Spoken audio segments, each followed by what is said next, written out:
लेकिन आप जानते हैं कि ये लड़ाई अन्याय अत्याचार के खिलाफ है। ये मिशन है बहुजन समाज को उसके पैरों पर खड़ा करने का। और मैं अपने साथियों को इशारे में ये भी कहूँगा कि किसी की बात का बुरा मत मानो। जब आप मिशन में काम करते हैं तो आपका कोई सम्मान अपमान नहीं था। साहब काशीराम ये कहा करते थे कि जिस समाज के लिए संघर्ष करने के लिए आप जा रहे हो वो समाज बड़ा समझदार नहीं है। वो आपके ऊपर आरोप भी लगा देगा, वो आपको अपमानित भी कर देगा, वो आपको झूठा भी कह देगा, वो आपकी बात भी नहीं सुनेगा, आपके यहाँ लड़ भी पड़ेगा, लेकिन कभी भी अपनों की बात का बुरा नहीं माना करते। और आप जानते हैं मेरा क्या सम्मान अपमान।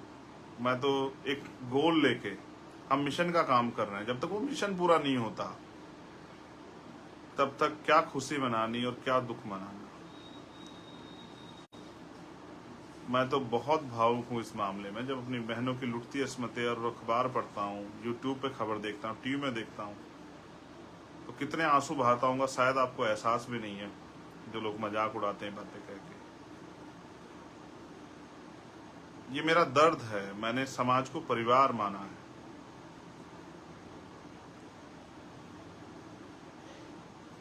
मेरा समाज से कोई स्वार्थ नहीं है, ये हमारे लोग जानते हैं। मैं तो साहब काशीराम की जो रुकी हुई मूवमेंट है, जो मूवमेंट पीछे जा रही है, मैं तो उसको कोशिश कर रहा हूं अपने साथियों के साथ कि उसको खींच के वापस। मैं किसी को बुरा नहीं कह सकता हूं, मुझे कोई अधिकार नहीं बुरा कहने का। मैंने ऐसा कुछ किया ही नहीं कि मैं किसी को बुरा कहूं। और मैं बुरा कहने के लिए काम भी नहीं कर रहा हूं। किसी के ऊपर आरोप लगाना, आलोचना करना मेरा काम है ही नहीं। मैं आपको भी कह रहा हूं कि बहुजन समाज की ज्यादा एनर्जी तो इसी काम में लग जाती है, इसी काम में। चाहे वो अधिकारी कर्मचारी हो, चाहे वो सामाजिक कार्यकर्ता हो, चाहे राजनीतिक कार्यकर्ता हो, चाहे आम आदमी हो, कि उसको कास्ट एट्रोसिटी सहनी पड़ती है। आज भी हमारे बच्चे यूनिवर्सिटियों में, कॉलेजों में सुसाइड करते हैं। आज भी उनके साथ जातिगत उत्पीड़न होता है। आज भी हमारे टीचर्स के साथ जातिगत उत्पीड़न होता है। आज भी उनके साथ अन्याय होता है। अभी आज पटियाला के लोग मेरे पास आए, FCI के, उन्होंने जो मुझे बताया कि किस तरह से 50 साल से ऊपर, अभी पार्लियामेंट में खड़े होकर कहा मंत्री जी ने कि 60 साल से नीचे किसी व्यक्ति को नहीं निकालेंगे, लेकिन निकाल दिए FCI के बहुत सारे लोग। और FCI के लोगों की ये गलती है कि जब जम्मू में निकाले गए उसके बाद वो चुप रहे। जब पटियाला तक आंच चली आई, संगरूर तक, तब उनको एहसास हुआ। ये वो पीरियड है कि जिस तरह से वो जो मुर्गे को बेचने वाला होता है, वो मुर्गा जब एक मुर्गे को काटने को निकालता है तो बाकी मुर्गे दाना चुगते रहते हैं। मैंने आज उनको कहा डांटते हुए कि आपको पहले दिन अन्याय के खिलाफ आवाज उठानी चाहिए थी। और मैं हमेशा समझाता हूं कि आप ये सोच के चुप हैं कि मेरे प्रदेश में नहीं हुआ, या मेरे जिले में नहीं हुआ, मेरे जोन में नहीं हुआ, मेरे तहसील में नहीं हुआ, मेरी विधानसभा मेरे गांव में नहीं हुआ, तो आप इंतजार कर रहे हैं अपनी बारी का। मैं उनको भी आश्वस्त करूं, लड़ाई लड़ूंगा। लेकिन आप देख रहे हैं किस तरह से हमारे लोगों के प्रमोशन रोके जा रहे हैं, किस तरह से हिंदू कॉलेज में प्रोफेसर रतन लाल जी के साथ जो अन्याय हो रहा है।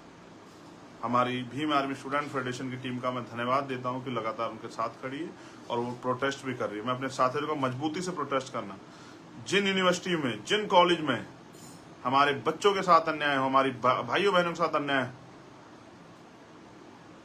हम पढ़ने जाते, मरने नहीं जाते, उन कॉलेज यूनिवर्सिटियों का इतना बड़े पैमाने पर घिराव करो कि वहां बैठे गैर बराबरी की सोच रखने वाले अध्यापकों के, एडमिनिस्ट्रेशन के पांव कांप जाएं। और ये हम करके भी दिखाएंगे। लेकिन स्पेशली अभी मैं अनुरोध करूंगा राजस्थान के साथियों से, हमारे भीम आर्मी के साथियों से, हमारे आजाद समाज पार्टी के साथियों से, हमारे स्टूडेंट फेडरेशन के साथियों से, मिशन 78 के साथियों से, और भी जो हमारे संगठन है, किसान साथी, उन सबसे अपील करूंगा कि आपने 5 साल जो संघर्ष किया, 6 साल लाठियां खाई। ये जयपुर ही है जिसमें मैं जेल गया था 4 दिन के लिए, आपको याद होगा, CHA के भाइयों के लिए।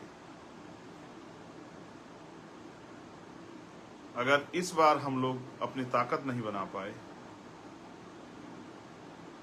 तो हमारे अधिकारी कर्मचारी को भी, हमारे सामान्य आदमी को भी जो 5 साल अन्याय सहना पड़ा, कहीं ना कहीं उसके जिम्मेदार हम होंगे। समाज का सम्मान हमारा समाज, समाज का सम्मान और समाज का अपमान हमारा अपमान।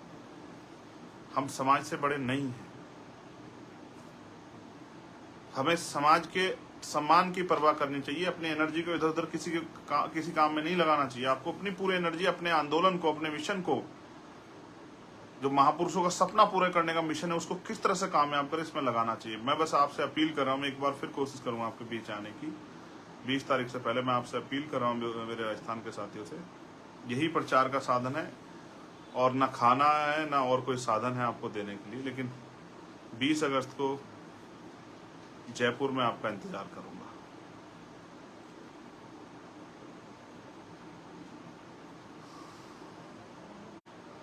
आपकी राह देखूंगा। हो सकता है ट्रेन कैंसिल हो सकता है आपको डराया जाए, धमकाया जाए, हो सकता है आपको प्रलोभन दिया जाए, हो सकता है और कुछ चीजें आपके सामने रखी जाए, मगर मैं बस आपसे यही कहूंगा, स्वाभिमान सम्मान की लड़ाई में न्योते नहीं भेजे जाते। मैं आपका भाई चंद्रशेखर आजाद 20 तारीख को जयपुर में 20 अगस्त को आपका इंतजार करूंगा, ये बताने के लिए कि पिछले 5 साल में जो अन्याय, अत्याचार, जुल्म, जाति, नफरत,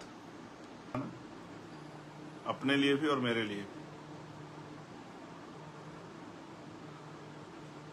आपने शायद अगर याद हो आपको, और आप ये प्रैक्टिकल बात है, आपका कोई अमीर रिश्तेदार हो वो भी अपने गरीब रिश्तेदार को पहचानने से मना कर देता है।